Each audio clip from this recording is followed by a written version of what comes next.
Halo Sinegri, bertemu lagi bersama saya Indra dan Nita. kali ini kita akan membahas sebuah film adaptasi dari Film pendek. yang judulnya Singsot Siulan Kematian. dulu di film pendeknya judulnya Singsot aja ya. Iya. Dan di sini disutradarai oleh sutradara yang sama dengan film pendeknya yaitu Wahyu Agung Prasetyo. ya. Lanjut aja kita ke sinopsisnya nih. Oke, jadi Singsot ini menceritakan tentang seorang anak kecil laki-laki yang bernama Ipung. Dia tinggal di desa. Desanya itu masih kental dengan mitos-mitos setempat ya.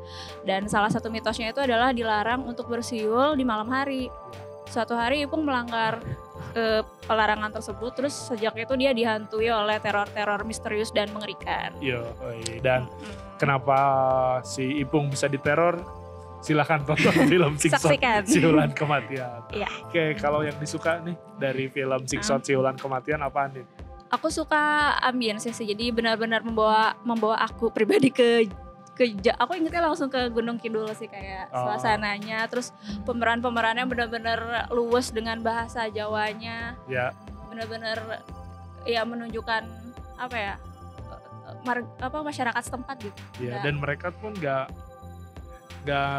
takut untuk langsung menggunakan bahasa daerahnya dari awal sampai akhir, yang bahkan kita nggak dikasih bahasa. Ada dikit paling berapa persen? Iya, mungkin ya itu kan emang misalkan kalau saya ngomong bahasa Sunda juga kan pasti ada serapan bahasa Indonesianya yang diomongin. Nah ini juga udah kayak gitu, udah seenak itu sih mereka ngomongnya udah beneran. Mungkin juga udah percaya diri karena membawa aktor-aktor yang benar-benar dari sana gitu ya, dari Jawa. Jadi ya udah berjalan mengalir aja bahasanya juga. Obrolannya pokoknya enak lah. Walaupun kita harus baca subtitle. Karena nggak ngerti kita orang Sunda.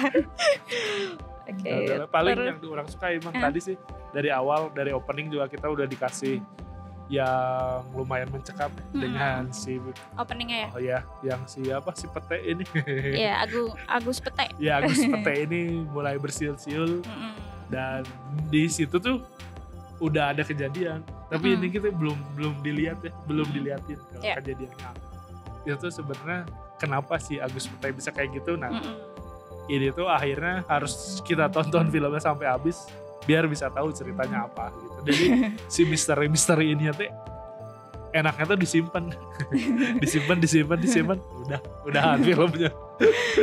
Selanjutnya yang aku suka adalah pemain-pemainnya sih. Iya. Karena pemain-pemainnya itu benar-benar kayak udah profesional banget actingnya. Terus aku suka juga ekspresi mereka tuh, mikro ekspresinya tuh benar-benar dapet gitu. Keresahan yang dirasakan oleh Wiwi itu aku rasakan gitu. Terus ketakutan Ipung yang diteror-teror oleh hal-hal misterius itu juga kerasa banget gitu. Bagus banget sih acting semuanya.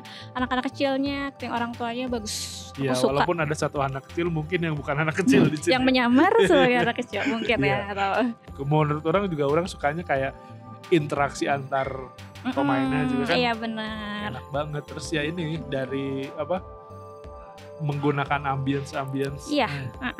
Horror ambience-nya tuh dapat gini di sini, dan ya itu karena ini menggunakan rumah lama, kan rumah lama terus luas gitu. Iya. Ke WC-nya harus keluar. Dan aku bener-bener ngalamin sih, kayak ini kayaknya gak perlu setup yang berlebihan karena emang sudah ada gitu di desa-desa tertentu yang udah secara alamiah kayak gitu.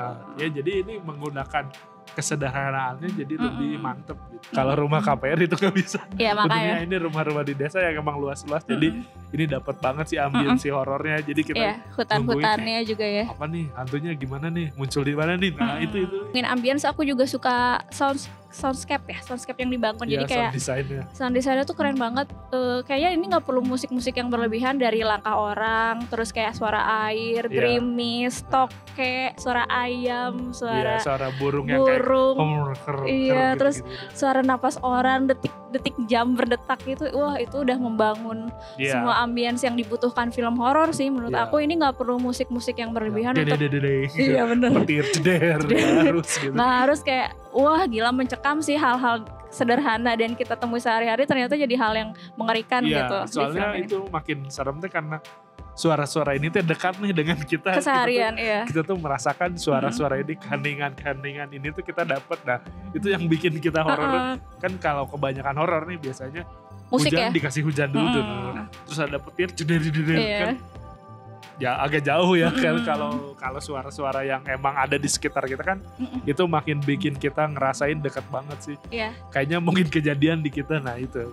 Karena organik sih ya, maksudnya kalau mungkin ditambah lagi musik-musik lain bakal beda. Tapi di sini memang kayak menonjolkan suara-suara yang ada di sekitar, jadi benar-benar kerasa dekat dengan kita. Jadi sekarang apa aja nih kira-kira yang kurang dari film ini? Sebenarnya yang kurangnya tadi ya, jadi di sini tuh misterinya disimpan dari awal.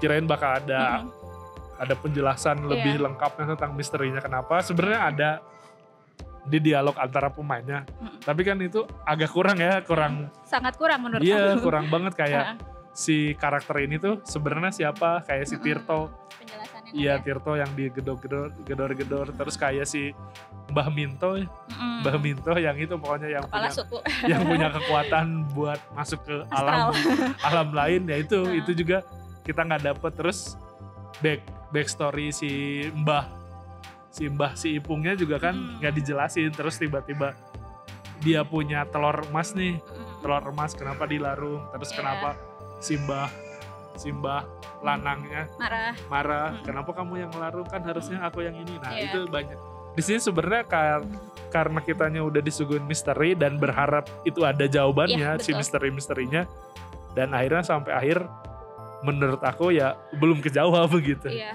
Terus juga hubungan antara Ipung yang bersiul atau apa burung itu terus dihantuin juga nggak dijelasin. Iya. Padahal kan judulnya Singsot, mestinya ini jadi highlight gitu di film ini. Kenapa Singsot itu menjadi judulnya? Karena ini tuh menurut aku kurang kuat sih untuk jadi judul, karena nggak dijelasin. Siulannya cuma segitu doang kan. Siulan kematiannya tuh gimana gitu sampai buah kematian, karena malah ada twist yang menceritakan bahwa sebenarnya si Pete itu ingin kekayaan kan justru, bukan karena dia nggak sengaja bersiul atau apa, jadi malah makin terlalu jauh gitu ya. Iya kan si Pete tuh nyari burung, kan dia tuh nangkep burung kan, burungnya tuh beda dengan burung-burung yang lainnya yang ada di desa itu.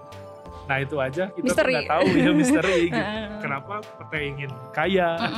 Apakah Wiwiknya mengalami bullying karena ibu-ibu di sekitar yang ngomongin, perasaan nggak juga. Ada, iya. Padahal kan ini durasinya masih bisa dieksplor ya. Ini hampir 75 menit. Iya, hanya 75 menit. Padahal masih ada 25 menit. Untuk menyelesaikan. Biar jadi 100 menit buat nyeritain backstory kayak gitu.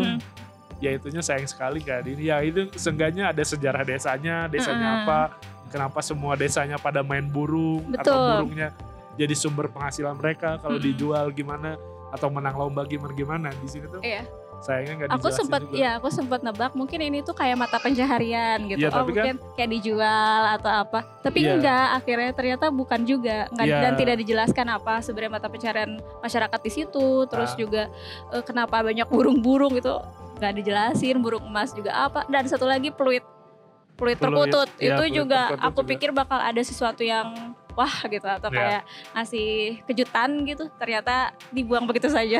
tidak berarti apa-apa gitu. Iya, dan ini juga kayak si Ipungnya ya, kasihan ya, aku merasa kasihan karena dia masih kecil terus udah harus dihantui, padahal dia yang hanya mungkin dari 2 adegan ya yang dia bersiul pas pertama pulang main. Iya. Masih bawa layangan, main burung, terus dia siul-siul. Bahkan dia juga pulang kan, akhirnya nggak ngejar si layangan ke dalam hutan itu kan gitu. Dan hutan itu pun nggak dijelasin itu sebenarnya apa ya, itulah legenda-legendanya atau cerita di baliknya gitu ya. Backstory yang nggak keceritain, banyak misteri lainnya yang belum terungkap ya. Mungkin ada Singsot yang kedua mungkin. Jadi kayaknya kita pulang tuh nambah pikiran ya, karena dia banyak banget hal-hal yang belum terjawab di film ini gitu. Atau emang gaya berceritanya gitu ya, karena di film-film pendek tuh kebanyakan gitu kan. Iya, disimpan kan. Aku ngikutin film-film pendeknya Wahyu Agung Prasetyo dan Rafa Kana lainnya tuh kayak misalnya Anak Lanang. Iya. Tilik juga aku, dan menurut aku film-film itu berpotensi menarik, unik, makanya pas tahu rilis film Singsot ini secara panjang, excited banget sih pengen nonton gitu. Ini udah dikasih media film panjang, tapi sayangnya mungkin treatmentnya masih kayak film pendek. Iya betul. Sebenarnya scene favorit itu pas adegan ini ya, adegan ke dunia lain. Adegan si Ipung pertama kali ditakutin. Yang mana sih pertama tuh? Yang pertama kali ditakut itu yang kayak ini, yang dia bangun tidur. Oh terus iya. dengar suara berisik, kenapa Mbah dilepasin semua burungnya? Ya terus kejemuran, balik jemuran itu ya. Tolong itu nenekmu. Pas udah ke kamar cuma gini doang, masukin lemari. Iya, bagus. Itu bukan nenek. Kan Padahal itu mimpi ya. Iya. Itu juga agak membuyarkan realitas dan mimpinya tuh mana ya. Iya, dan karena berkali-kali. Ya, iya. Terus mirip gitu, warna tonnya sama, karakternya gitu, kayak bingung. Ini sekolah, ini mimpi, ini nyata gitu. Kecuali masih membingungkan. Masuk ke dunia gaibnya itu baru dibedain ya tonnya. Iya, itu kerasa ya, kita tahu. Sayangnya pas di mimpi kita nggak tahu ini tuh lagi di mimpi atau enggak. Gitu. Kalau scene favorit aku itu pas pertama kali Ipung dari mana ya, dia buka pintu, ketok pintu terus masuk ke rumahnya si Agus Pete gitu. Wah, menarik nih. Iya. Itu sih itu doang. Sih karena bagus ininya, perpindahan dari suasana yang biasa ke dunia gaibnya gitu, kayak kerasa perubahannya. Bagus sih itu, aku suka. Dan scene ini juga yang pas dia pas habis mimpi dari sekolah, terus ada mobil ini mau ke rumah yang zombie itu. Itu para Iya. veteran Ravakana. Kita udah sering lihat. Sebenarnya kalau teman-teman suka nonton film-film pendeknya bakal ketemu sih orang-orang tersebut ya di film ini. Sebenarnya ini banyak scene-scene yang oke, tapi sayangnya banget. Itu kita misterinya tuh nggak terjelaskan dengan baik. Iya. Filmnya tuh bercerita, tapi ya sayangnya itu banyak misteri yang ini tuh gimana, ini siapa, ini kenapa, itunya. Jadi meninggalkan wayang gede banget gitu ya ke kita. Mungkin lanjut aja ke skornya buat film Singshot Siulan Kematian nih. Dari aku 6,5 dari 10. Ya sama, dari aku juga 6,5 soalnya ini potensi bagus banget. Sayangnya ya tadi banyak hal yang tidak terjelaskan dengan baik gitu. Iya. Buat kalian yang mau nonton Singshot Siulan Kematian silahkan tonton di bioskop. Ini filmnya beneran ngasih horornya oke banget sih, bener ngerasain pengalaman horornya oke, dengan kesederhanaan yang ada tuh, ya itu dimaksimalkan dengan mantap gitu. Dan make up si hantunya juga agak lumayan ya, dia ini agak niat gitu, tidak seperti film-film sebelum yang saya nonton kayak sama terornya juga bagus ya. Iya di sini kalian berharap jump scare yang kayak gimana juga nggak terlalu jump scare banget ya, tapi kalian menikmati si ambience kehororannya. Mengumpat seperti Indra ya ketika nonton, saking kagetnya. Lumayan itu yang nenek-nenek itu. Jadi buat kalian yang mau nonton silahkan tonton di bioskop. Dan kalau kalian udah nonton silahkan review dan kasih rating juga di Skor Film. Skor Film, yes. Ya, dan mungkin cukup sekian saja review dari kita berdua. Sampai jumpa di video-video berikutnya. Bye-bye.